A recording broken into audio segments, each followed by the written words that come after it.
部派佛教繼續，即係話啱啱講咗個宏觀嘅架構，使我哋呢有個 conceptual framework， 有個觀念上嘅架構定位。而家就將裡面嘅內容詳細闡述。首先我哋睇翻個思想前提，就主要係兩個，一就係講自性緣起，第二就係講一切有。咁所以呢，就叫做一切有部，所以就叫毗曇宗。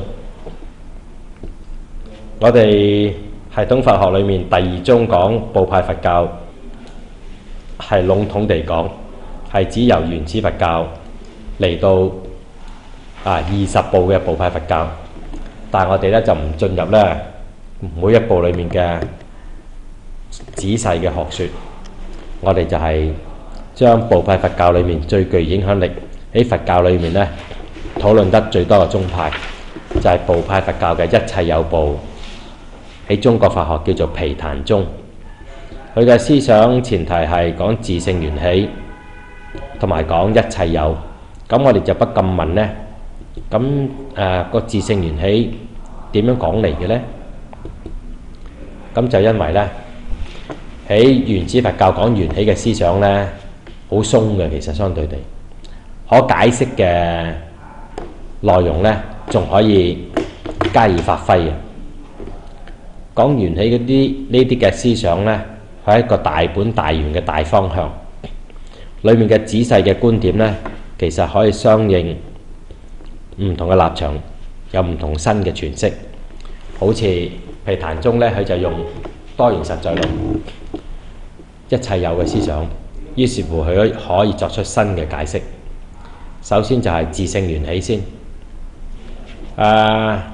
緣起，眾緣和合而生起嘛，係咪？咁啊需要依因待緣，依因待緣而生起。依因待緣即係依待因緣，有因有緣俾你去依待，依待即係 dependent on， 去依賴佢。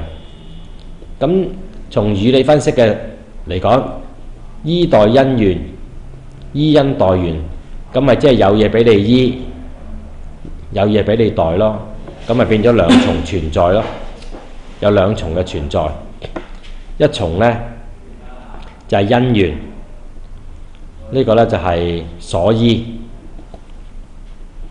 呢個就係你所依據嘅。另一層呢，就係能依，就係呢係能夠依據嘅。於是乎一個就係現象上嘅，一個呢就係本體上嘅。因為呢眾緣和合，有咗花朵嘅開花，眾緣消散，就花朵就會腐敗分解。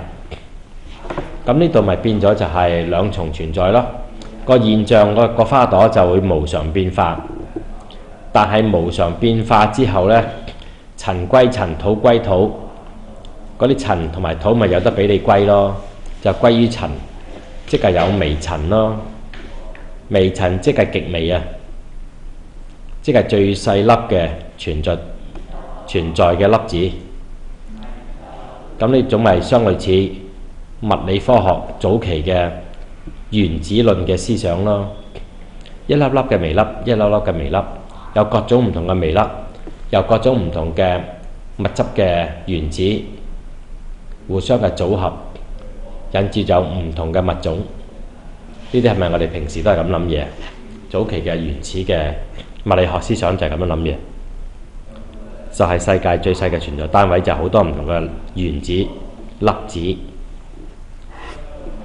由各種唔同嘅極微呢啲咁嘅原子粒子呢組合排列結合，即係眾緣和合。咁於是會有唔同嘅物種嘅生起咯。所以有山河大地、豬狗馬牛羊，同埋呢個係各種嘅花草樹木等等嘅存在啦。有唔同嘅極微嘅種類，有唔同嘅最細嘅極微嘅原子粒子，結果組合成呢千千萬別嘅現象世界。當咁講嘅時候，表示出現象世界係無常變化嘅。現象世界無常變化咗之後呢，就會咧還原為呢一個原子粒子。咁即係原子粒子係個本體，原子粒子係個自性。通過原子粒子，然後就支持到世界嘅生起，分到啦嘛。故此咧，原子粒子呢啲咁嘅極微咧，就係世界存在嘅根據，就係世界存在嘅本體。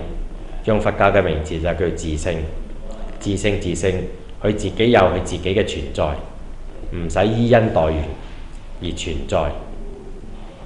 借用現代嘅概念，呢啲咪叫本體咯？呢啲咪係本體論咯？由實在嘅原子咧做根據、做支持嚟解釋現象嗰種嘅變化性。佢仍然講到無常，現象咪無常咯？由原子粒子嘅組合而成，消散咧咗之後咧就復歸原子粒子極微。咁呢種嘅思想咪變咗就係一種嘅實在論思想咯。最後咧現象消散咗之後咧，就還原為呢個原子粒子極微嘅存在。因為原子粒子咧唔係得一種嘅，係好多種嘅，所以就叫多元實在論，就係呢個意思。我哋咪啱啱解釋咗有豬狗馬牛羊啊嘛，有花草樹木，有山河大地。之所以唔同嘅物種，就有唔同嘅物種嘅原子，就會生起唔同嘅現象出嚟，唔同嘅物種出嚟。咁呢一種咧就係叫做有自性論嘅緣起。用佛教嘅專有名詞就叫做自性緣起。咁咧就啱啱正話由原始佛教、原初佛教最基本嘅創法性思想緣起講起，然後過渡到嚟咧就講部派佛教嘅緣起思想，就喺緣生緣滅裏面，喺依因待緣裏面去加多個原則。實在論就係假必依實而立，假有嘅世界必然係依待真實嘅世界而存在嘅。呢句説話真正嘅意思即係話現象世界一定係要依靠以待真實不變嘅因緣、真實不變嘅自性、真實不變嘅本體先至能夠存在嘅。正如啱啱舉嘅例子，花草樹木呢，各自有花草樹木嘅極微，即係原子粒子嘅觀念啊，而組合成各自成為唔同嘅物種，即係各自成為唔同嘅花草樹木。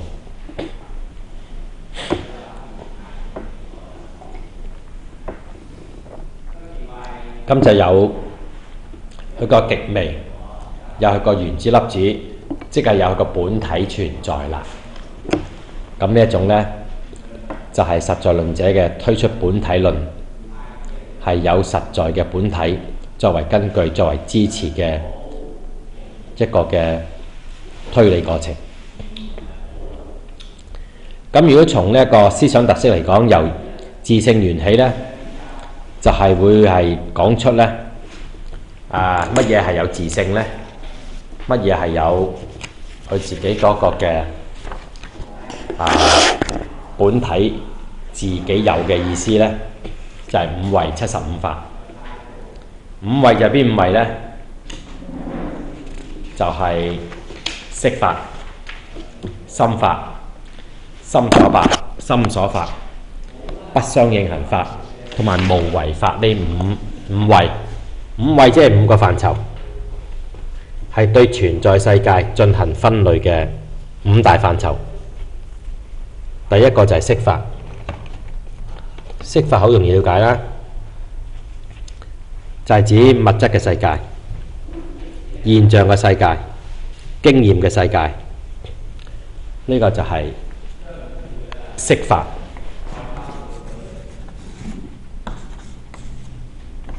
係物質嘅世界，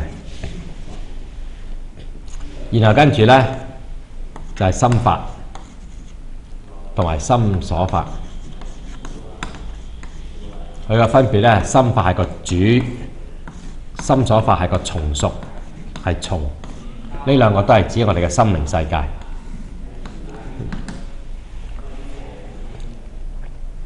心所咧就係指啲嘅從屬嘅心理現象、心理屬性。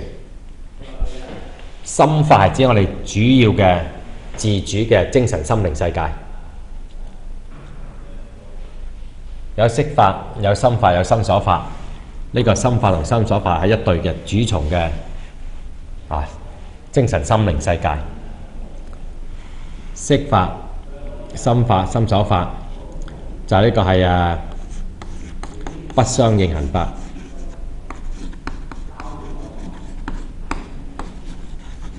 不相應行法，呢個不相應行法咧就係非物非心嘅，非物非心，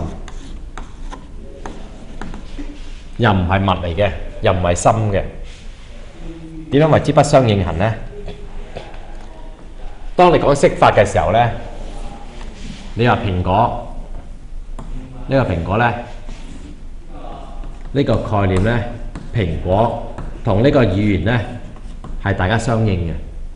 有蘋果呢個語言呢個概念喺現實世界咧，就有個事物有個對象俾你指涉到，所以相應蘋果呢個語言、蘋果呢個概念就有一樣嘢俾你相應、俾你對應嘅。好啦，心法舉例子啦，快樂。快樂呢個語言呢，又可以係我哋揾到我哋一啲心理現象出嚟嘅。咁我哋呢，就係笑逐顏開，個口呢，騎騎笑騎騎笑。咁呢個咁嘅狀態呢，就表露呢個表情出嚟呢，就代表我哋快樂，係一種心理嘅現象，係一種心靈嘅特質。所以係有嘢對應嘅，係心理質素、心靈嘅現象。所以咧，咩叫做不相應行法咧？其實叫做係心物不相應行法，又冇心又冇物嚟相應佢嘅，係心物不相應行法。佢呢一種咧，譬如嚟講數字1、2、3、4、5，呢個世界上邊咧冇一樣嘢係對應個一字嘅。冇一樣嘢對應個二字，冇一樣嘢對應個三字，係我哋人個思想上面一個嘅構造，係一個理性嘅架構。佢又唔係我哋心理現象嚟嘅喎，數字唔係我哋笑騎騎笑騎騎咁嘅意思喎，冇呢個意思喎，所以佢唔係一個物質。你話呢咪有一個杯咯？呢個係杯，呢個唔係一字，一係個概念嚟嘅啫，係一個抽象嘅思維。咁呢個一字唔係我哋個心嚟嘅咩？唔係，因為唔係啲心理現象嚟嘅，佢唔係啲心靈嘅心理嘅精神嘅質素嚟嘅，所以佢唔係屬於心。故此咧，不相應行法係非心非物。咁呢三個咧，呢四個色法、心法、心所法同埋不相應行法，加埋第五個咧。第五個叫做咩呢？就叫做無為法。無為法，無為法，無為法就係因為1至4呢，就係屬於有為法。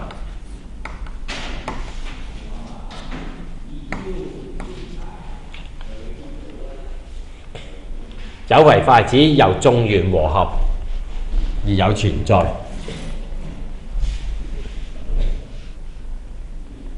有眾緣和合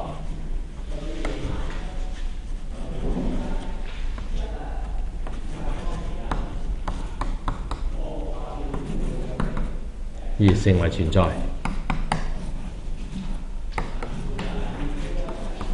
咁就為之有為法。有為法存在就係個法，有為法存在就是法。有眾緣和合而使到佢成為存在，咁呢個就叫做有為法。呢個叫有為法。存在就係一個法，咁就係知有為法。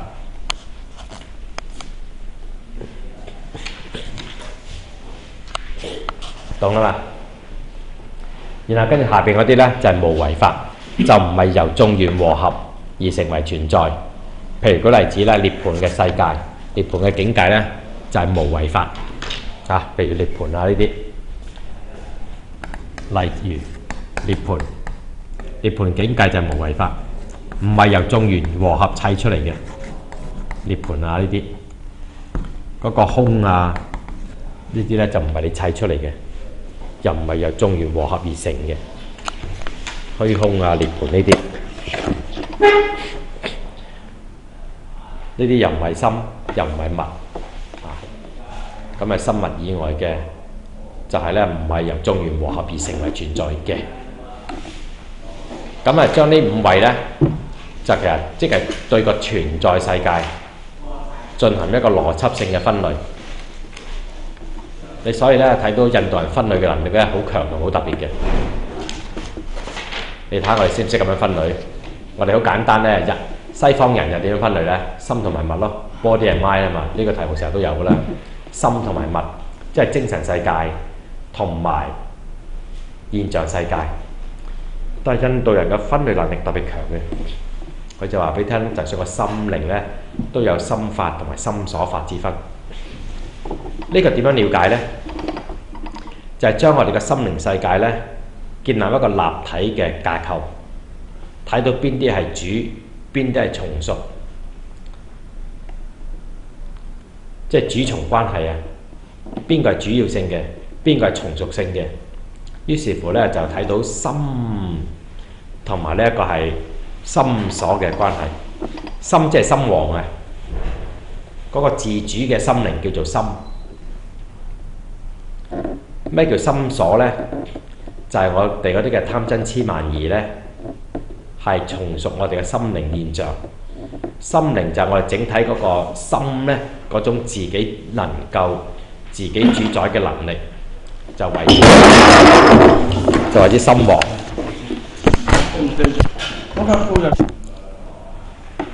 咁呢個五位75法呢，就各自有唔同嘅內容。五位75法嘅內容呢，就喺佛家哲理通釋就詳細有晒。佢就係相應嗰五位色法、心法、心所法、不相應行法、無為法呢，就各自加啲內容落去。咁喺呢度呢，係具體嘅項目、具體嘅內容呢，就唔喺呢度呢詳細一一去敘述出嚟。好多書或者我本佛家哲理通釋見一見，裡面嘅75法內容有晒㗎啦。咁所以呢度呢，就係講佢嗰個哲學嘅意義就得啦。而1.3個六因五果呢，又係咩嚟嘅呢？喺原始佛教咪講咗4緣嘅，係咪？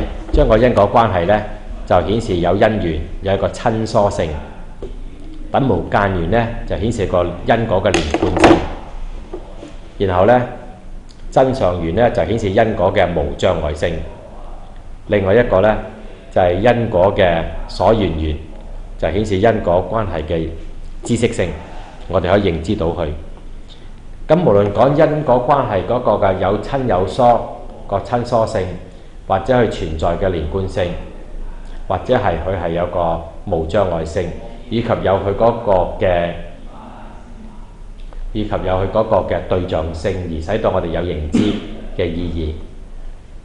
講呢啲呢，就係將因果關係嘅4緣呢嘅學説呢，就讓我哋喺內容上面對因果關係嘅了解多咗好多，有具體嘅內容，精緻細密咗好多。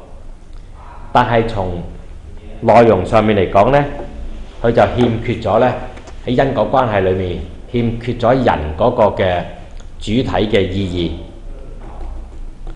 義。譬如呢，因果呢，就其中一個角色係人自己嘅思想決定咗起咗呢個念，然後去行為活動。咁即係個主體性嘅元素呢，喺原始佛教嘅四緣裏面係冇處理到，故此一切有部呢喺呢度呢，就係再將嗰個因果論呢精絲細密化去，由四緣呢就開出六因。呢六因裏面呢，就簡單啲講呢，就加入咗主體嘅元素，加入咗我哋嘅思想，加入咗我哋嘅思念，加入咗我哋嘅決定，加入我哋嘅想法，然後就顯示呢個亦都係一個因嚟嘅。即係等於我哋喺法庭裏面審案呢，呢個人點解會犯罪啊？係講乜嘢？一定有佢犯罪嘅動機，動機論啊！動機論即係主體嘅元素咯。佢點解咁做啊？點解呢個男人要殺咗佢老婆啊？個動機就係因為懷疑佢呢俾頂帽佢戴，於是乎嬲起上嚟啦，火遮眼，咪殺咗佢咯。成日都望下頂帽係咩色，好鬼驚。於是乎呢，就疑神疑鬼呢，終於呢忍唔住呢殺咗佢老婆啦咁樣。咁呢啲換言之，即係話一個因果關係裏面呢，喺原始佛教就講咗四緣嘅嗰種嘅因果關係呢，原來係冇講到個主體性喺裏面，冇講到個即係用現代嘅語言啊，即係個動機論啊，人自己本身嘅思想嗰個主體嘅思念個想法啊，冇加入喺裏面。咁今日呢，我就粗略地講六因五果裏面點解會推出嚟，佢點解會進一步有六因五果嘅出現呢？其實呢度係最主要就係講出我哋嗰個心理嘅現象，嗰個心念啊，同埋嗰個善惡嘅價值性呢，一齊並行加咗入去，而使到我哋起現因果。嗱，睇唔睇到呢個思想呢，真係發展咗出嚟呢，係有新嘅意義。所以我成日講呢，就係每一宗每一派呢，佢之所以出現呢，其實佢係解答緊一啲以前嘅宗派冇解答嘅問題。喺呢啲地方嚟講，唔一定係話以前嘅嘢講錯晒啊，所以我講新嘅嘢俾你聽咁樣。佢唔一定係咁樣嘅，因為東方人嘅思想同西方人思想唔同嘅。亞里士多德呢，佢話唔愛唔思，更愛真理，即係講緊乜嘢啊？我發現我嗰套啱嘅時候呢，就算老師嗰套唔啱呢，全部懟撚晒都冇面俾嘅。西方人就係咁樣，佢呢要講自己嘅思想，佢不惜咧將前人嘅嘢拆散晒、推毀晒、拆晒，嚟重新講自己嘅思想都仲得嘅。東方式嘅思想，印度又好，中國又好，佢哋唔使咁嘅。間祖屋喺度，如果係想擴闊間祖屋，往往嘅方法就唔會拆咗佢嘅，就係加建、擴建、闊建，或者就係佢重建，就唔係拆咗佢，即係整靚啲嘅啫。然後再喺外邊加高、加闊、加大、加厚、加成，咁一路呢，咁樣嚟係繼承式去將佢發展咗出嚟。所以通常呢，就由原始佛教去到一切有部毘曇宗，去到一個新嘅宗派。嗰個做法一般嘅做法就唔係話以前老祖宗我講嘅錯晒啊，而家我講嘅先啱晒啊。西方人就會有冇留意啊？西方哲學呢，係即係拆樓的哲學。東方嘅哲學就係擴建的哲學。嗱，對呢對文化呢，好容易明白嘅。西方哲學係拆樓的哲學，東方哲學係擴建的哲學。佢尤其是中國人啊，你拆佢祖屋同你死過添啊，係咪啊？拆我祖屋有冇搞錯啊？發咗達啦，乜都賣，祖屋一定唔賣，祖屋一定唔好喐佢，有冇留意啊？嗱，呢個亦都係啦。所以意思即係話呢，原始佛教講咗四緣學說嘅因果關係論，講咗咁嘅因果論，到呢一個一切有部毘曇宗呢，講佢嘅因果論呢，佢就唔需要有個做法呢，就將呢個四緣論呢全部話佢全部錯晒。而家我講嘅六因五果論呢，全部啱晒，人哋唔會咁樣嘅。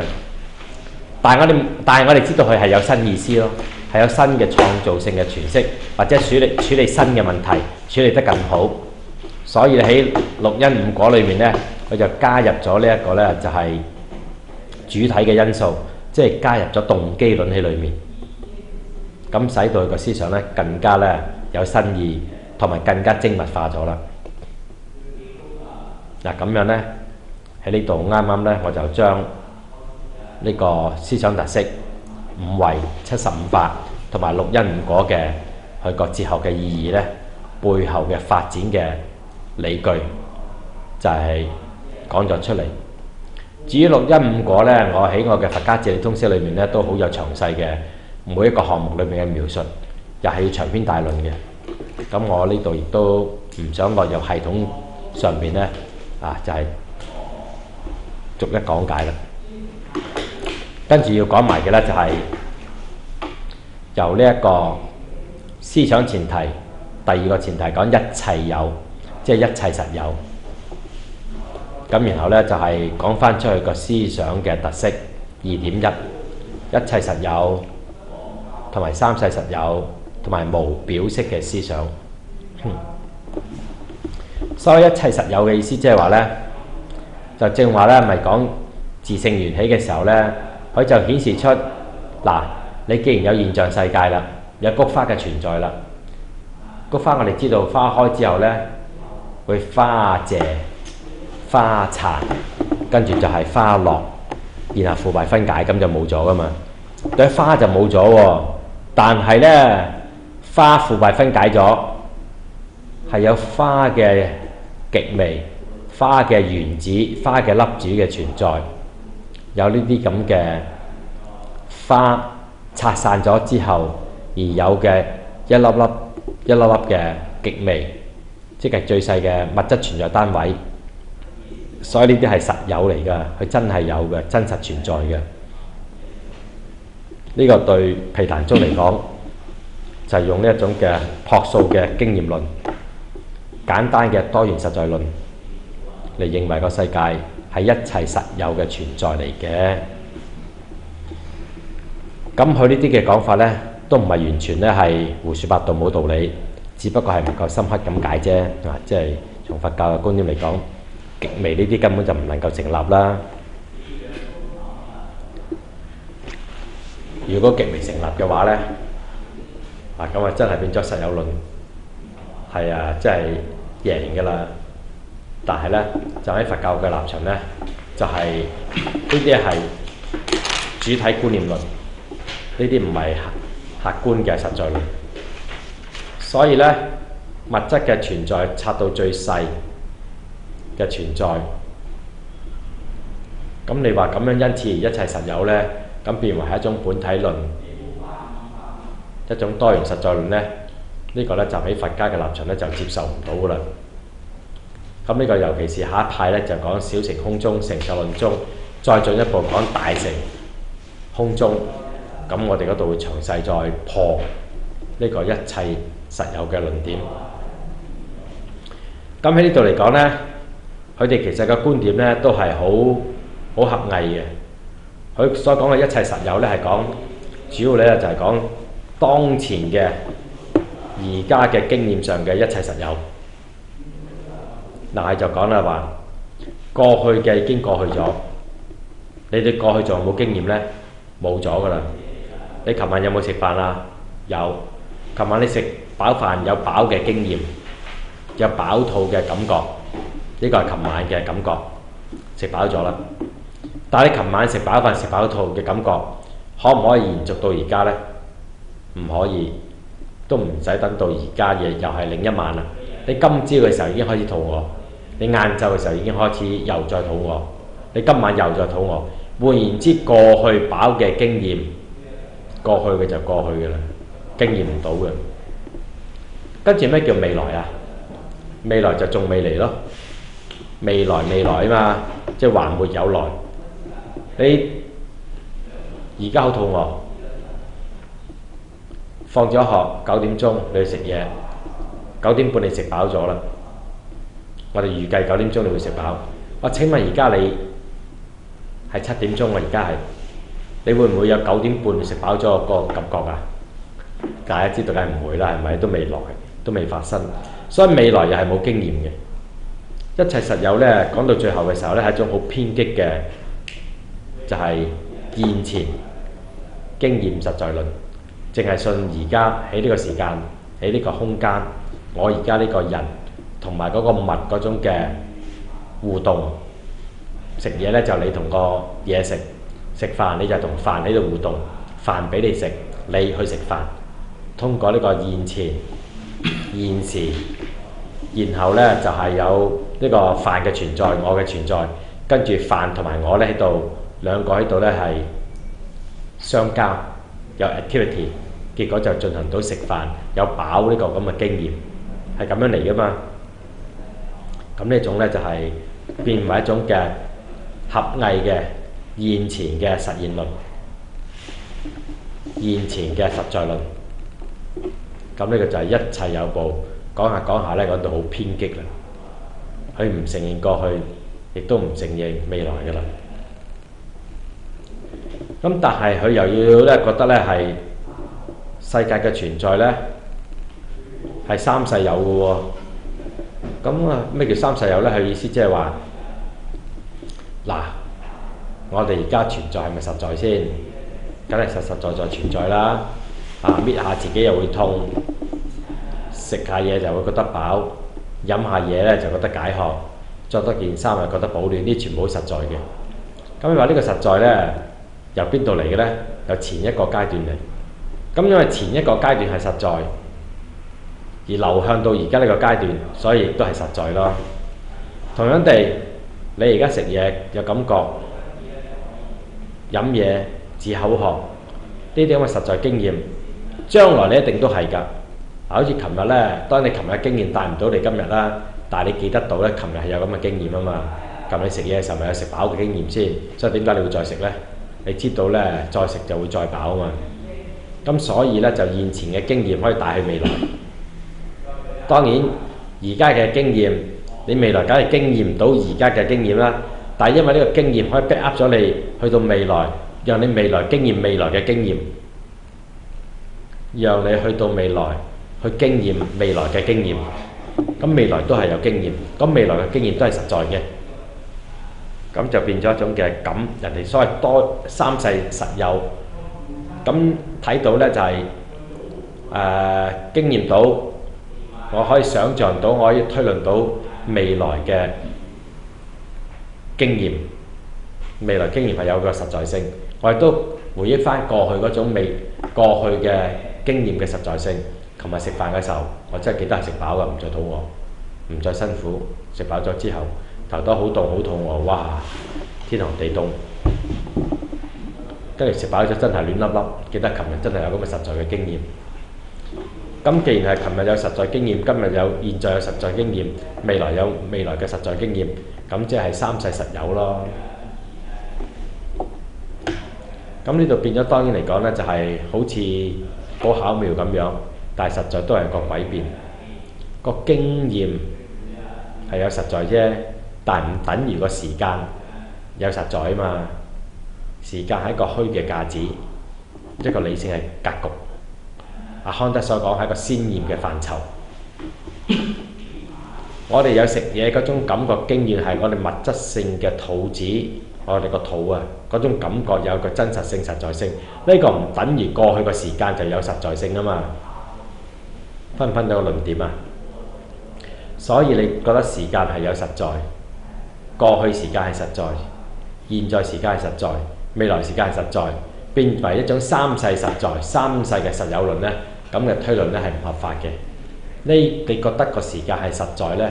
你只係你嘅信念，係一個你嘅信心，係你個形而上學嘅信念。你原先呢就係講緊呢，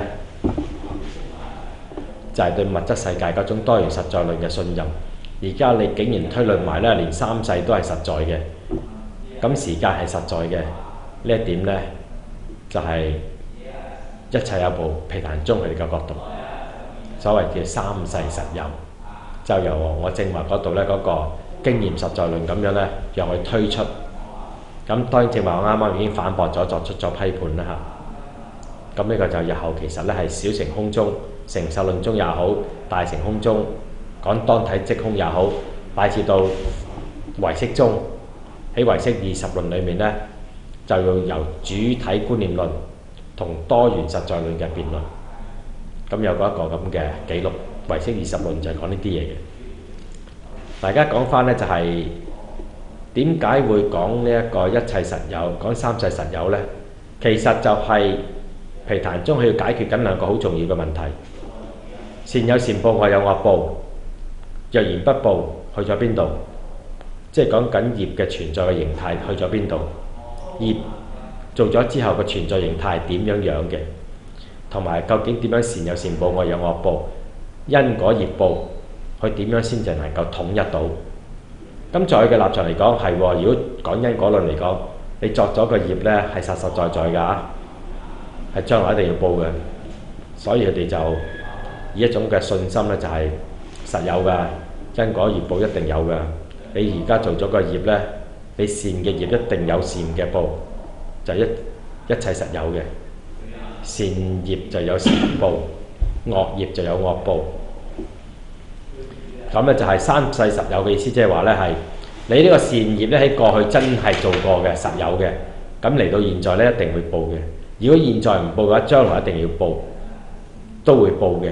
咁所以呢個善業咧所引致出嘅善果咧係一定係實有嘅，無論喺過去係實有，現在係實有，未來都實有。所以佢需要一個三世實有嘅觀點嚟解釋因果論嗰個嘅必然性。於是乎三世實有，佢再要解決多一個問題，就係話：咦，咁樣嘅時候佢真係有，咁佢嘅存在狀態點樣㗎？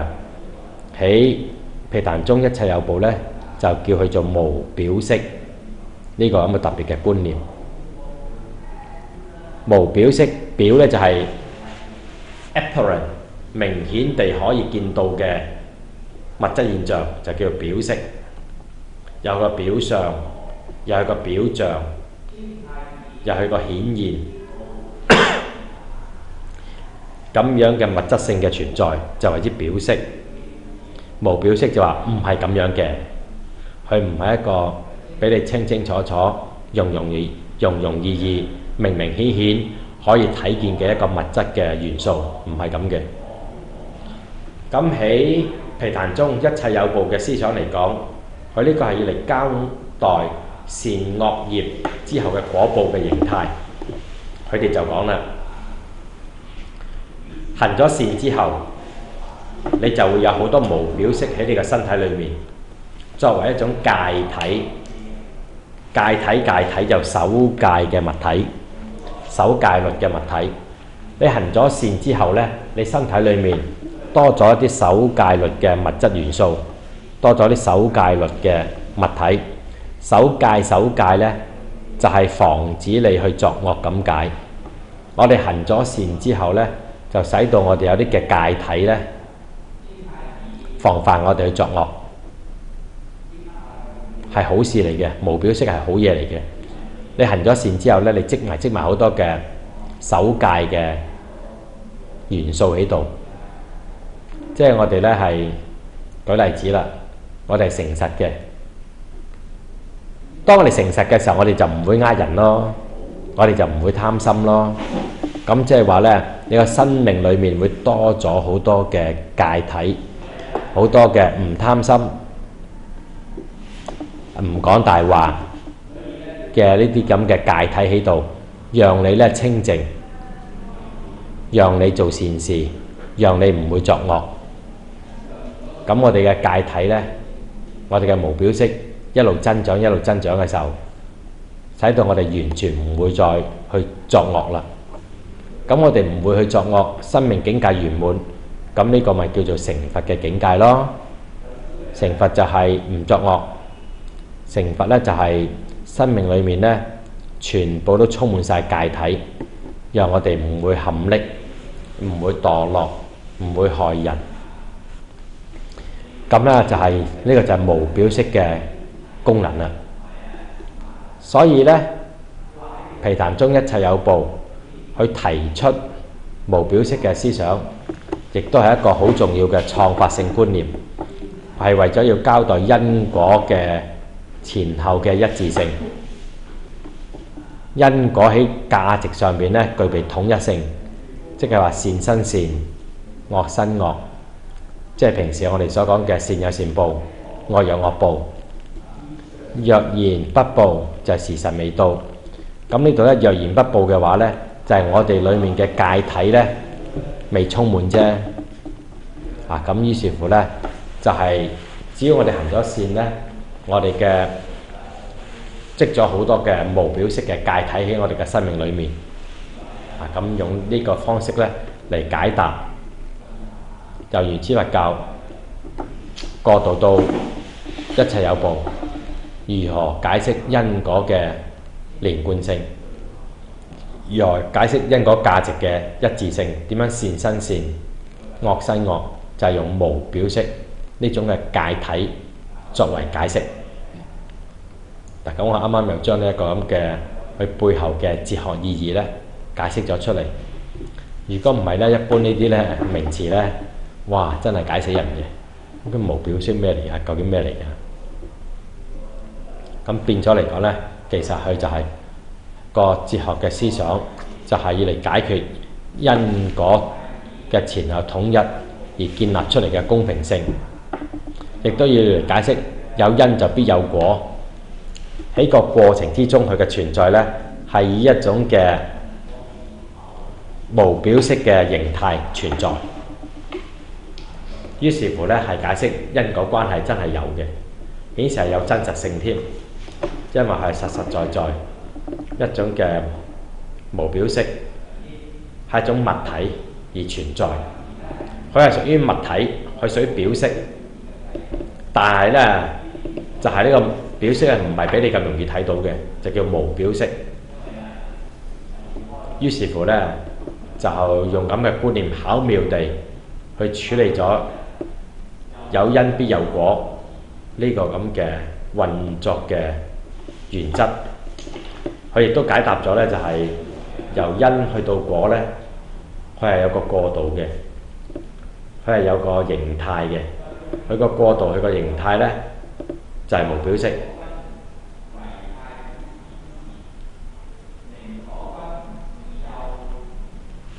個解體係咪同唔同個種子係唔同嘅？係咪？呢個觀念咧就啟發咗將來咧，唯識宗就唔用戒體，即係用種子，就重新咧就係將佢發揮就成為種子論，就變為潛能。所以唯識宗嗰套一出嘅時候咧，呢套一切有報嘅思想咧就係衰敗啦。即係種子啫。呢個係種子觀念嘅前驅佢就啟發到唯識宗用種子論、用潛能嘅思想。咁所以你睇到咧而家你問呢個問題問得好好啦。我咪講咯，人類嘅文化思想一定係承先啟後，繼往開來，一代一代咧精密化，將佢重新解決嗰啲問題，然後重新處理過晒佢。所以唯識宗處理得更精絲細密更好。你睇唯識宗啦，真係受一切有報影響好大㗎。但係佢又反對一切有報咯，佢喺佢度反對佢個哲學立場啫。但係個哲學立場改翻做主體觀念論，改翻做三界唯心、萬法唯識，而其他嘅嘢照攞晒過嚟，一個唔該。你睇佢點攞啊？佢講五位75法，唯識宗就講五位8法。增加多嘢5個啫嘛，增加好容易啫嘛，係咪？當你要增加嘅話，好容易增加到啫嘛。尤其是佢嗰啲75法嗰啲心理現象，隨時加多減少啦，係咪？咁當然佢加多減少有個道理喺度嘅。咁而家我想講呢，就係你睇到呢，一切有報嘅思想呢，就係一個好創造性嘅先驅嘅。因為喺原始佛教有好多問題冇解答到噶嘛。就總之話俾你聽，善有善報，惡有惡報。此有故彼有，此無故彼無。又或者係呢個係我身已盡，梵行已淨，所作已作，不受後有。即係講呢啲大體嘅大方向嘅籠統原則、概略性嘅原創性嘅思想。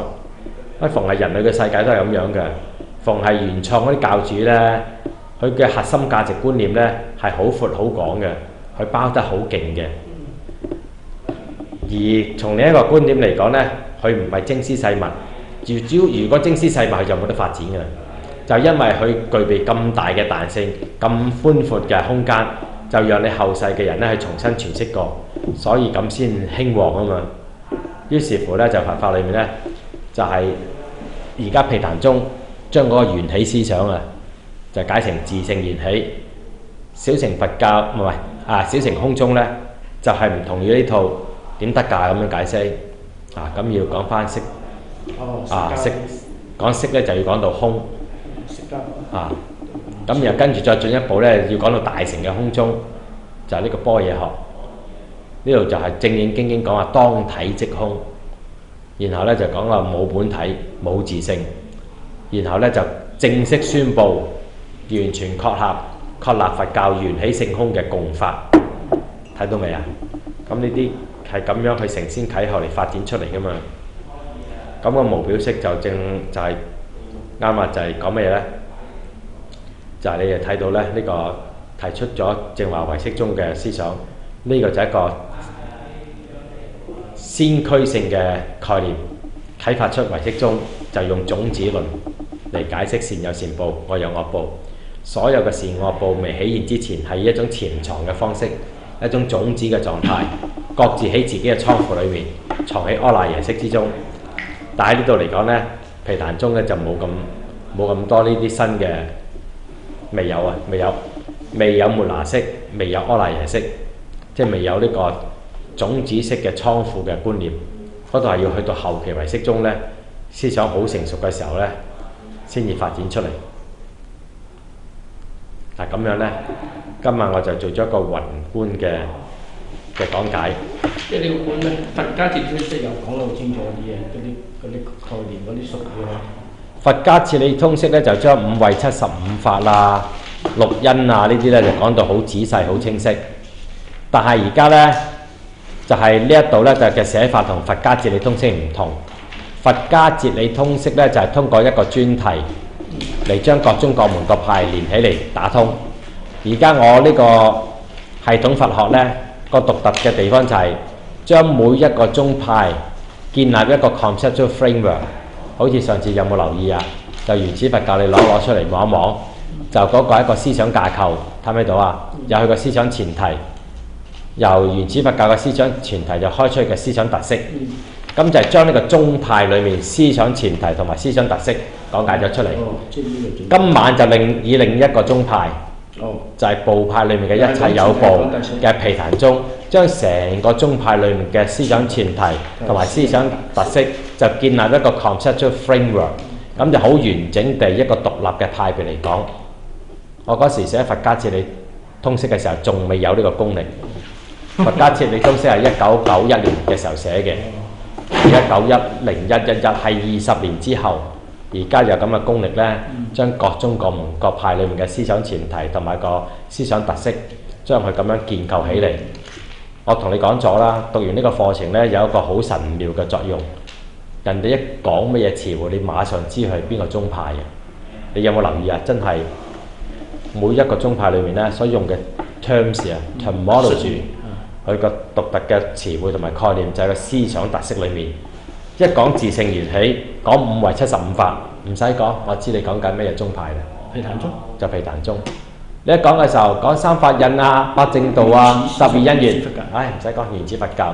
一講就話圓融無礙，一入一切，一切入一。華嚴宗。你華嚴宗。一講一念無明，發聖心。天台宗。我而家已經能夠做到咧，每一個宗派咧就建立一個咧佢整個嘅思想體系嘅 conceptual framework， 就 user friendly， 一宗一派裡面咁樣咧。所以我講唔到好詳細嘅內容，唔緊要噶，內容我哋自己見就見。我俾咗咁大嘅 conceptual framework 你，好容易入到。又等你咧就再有個觀念架構定晒位之後，你讀乜嘢都容易。我俾個框架你，嗰啲血肉自己填啦。每個人嘅興趣、每個人嘅能力、每個人嘅因緣都唔同，甚至佢讀完之後夠啦。總之我呢度好似阿牧師咁樣我夠噶啦。老實講，我起碼大約知道每宗每派咁樣。咁每宗每派裏面你睇下，每堂都聽到啲新嘅嘢噶嘛。今堂講六因五果。有幾多人講得出原始佛教講嗰四緣呢？原來係冇主體性、冇動機論喺裏面，所以呢，部派佛教嘅毗曇宗裏面講六因嗰個六因裏面就加咗好多嘅主體性、主觀性，同埋我哋嘅心思意念作為我哋因果論裏面嘅內在嘅主體性嘅因素。